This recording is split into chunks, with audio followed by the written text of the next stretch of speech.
नमस्ते मित्रों, मैं हूं सनातनी लेजेंड और आखिरकार हम कृष्ण नीति के आखिरी चैप्टर पर पहुंच ही गए हैं। आज हम कृष्ण नीति के एक और अनमोल पहलू का पोस्टमार्टम करेंगे, जिसको आप कह सकते हैं धर्म का सच्चा दोस्त और कर्म का सच। आज हम समझेंगे कि कैसे धर्म इंसान का सच्चा दोस्त होता है और क्या क्या वो हेल्प कर सकता है, और कर्म का रहस्य, जो कर्म का सच, उस चीज को हम समझने का प्रयास करेंगे, जो आपके जीवन को पूरी तरह से बदल के रख देगा। इसकी गारंटी मैं आपको देता हूँ। कृष्ण नीति के अंतर्गत व्यक्ति के जीवन में धर्म के महत्व और उसके जुड़े गुणों पर जोर देता है। यहाँ धर्म, दान और व्यक्ति के व्यवहार को समझने के लिए गहरा संदेश है, जो व्यक्ति को सफलता और उन्नति की राह पर ले जाता है। पहला, dharma as a true friend.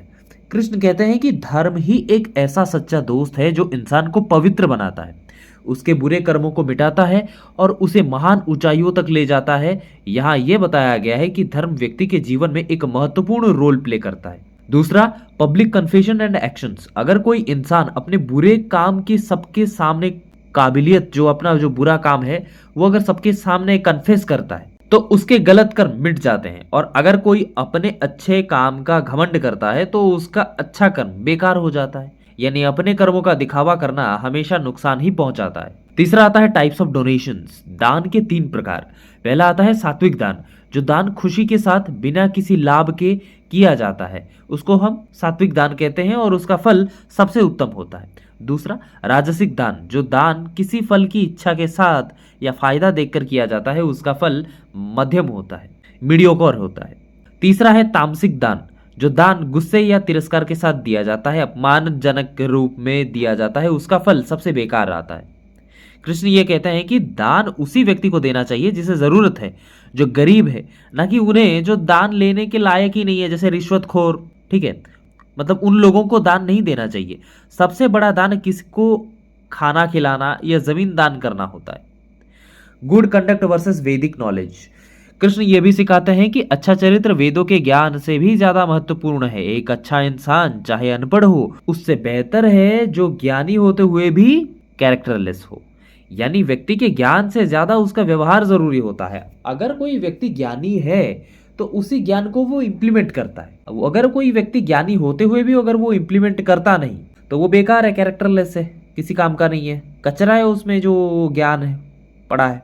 पांचवा, धर्म वर्सेस अधर्म। कृष्ण कहते हैं कि धर्म हमेशा अधर्म पर जीत हासिल करता है, सत्य असत्य को हरा देता है और क्षमा गुस्से को जीत लेती है। झूठ एक यज्ञ को खत्म कर देता है, घमंड तपस्या को नष्ट कर देता है और अपने कर्मों का घोषणा दान को बेकार बना देता है। जहां पर लोग अपनी चीजों को शो ऑफ करते हैं, वीडियोस बनाकर पोस्ट करते हैं, तो अपने कर्मों की घोषणा दान को बेकार बना देता है। छठा, इंडिविजुअल जर्नी।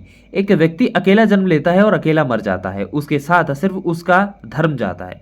कृष्ण कहते हैं कि अहिंसा यानी नॉन वायलेंस, पवित्रता यानी प्योरिटी, गुस्सा ना करना और साधारण जीवन यानी सिंप्लिसिटी धर्म के महत्वपूर्ण गुण हैं। तो चलिए इसके कुछ रियल लाइफ एग्जांपल्स समझते हैं, जो आज के बच्चों को समझ में आएगा। Online boasting versus humility. सोचो तुम इंस्टाग्राम या किसी सोशल मीडिया प्लेटफॉर्म पर अपनी अचीवमेंट्स का बहुत बड़ा घमंड करते हो और उसका ढिंडोरा पीटते हो और हर छोटी चीज दिखाते हो। अगर तुम्हें अपनी अचीवमेंट का शो ऑफ करने की आदत हो जाए तो कृष्ण कहते हैं कि ऐसे कर्म बेकार हो जाते हैं। ट्रू ग्रेटनेस तभी होती है जब हम अपने अच्छे काम बिना दिखाए करें। दूसरा है giving to the right people. जैसे तुम्हारे दोस्त पार्टी के लिए पैसा मांगते हैं, लेकिन तुम्हारे पास एक ऐसा दोस्त है जो जेन्युइनली अपनी फीस के लिए मदद मांग रहा है। कृष्ण कहते हैं कि दान उसी व्यक्ति को देना चाहिए जिसे सच में आवश्यकता हो। तुम्हें अपने रिसोर्सेज उस दोस्त को देने चाहिए जिसे वास्तव में उसकी जरूरत है, ना कि जिसे सिर्फ मस्ती के लिए पैसा चाहिए। अब वीडियो के एंड में की क्वेश्चन फॉर द ऑडियंस, क्या आपने कभी अपने कर्मों पर घमंड महसूस किया है या गलतियों को कबूल करने की कोशिश की है? कृष्ण कहते हैं कि अपने बुरे कर्मों को मन से कबूल करना ही उन्हें मिटा सकता है। आप इस बात से कितना सहमत हैं? और आप क्या ऐसा कोई घटना हुआ है जिसके लिए आप प्रायश्चित करना चाहते हैं या फिर कर रहे हैं? Let me know in the comment section. आप सभी ने मुझे समय देकर सुना और कृष्ण नीति के इस अंतिम पड़ाव पर मेरा साथ दिया। इस सभी के लिए आपका बहुत बहुत धन्यवाद। मैं आशा करता हूं इससे भी और अच्छे तरीके से, इससे भी और बेटर सीरीज मैं लाने की कोशिश करूंगा। Let me know in the comment section कि कौन से सीरीज लाने चाहिए मुझे और कौन से ऐसे अच्छी चीज़ें मुझे लाने चाहिए जिसके माध्यम से मैं आप सभी को अच्छी अच्छी शिक्षा प्रदान करने में सक्षम हो सकूं। तो सभी मित्रों को अंत में जय श्री कृष्ण कहकर विदाई लेना चाहूंगा। बहुत बहुत धन्यवाद मेरा साथ देने के लिए।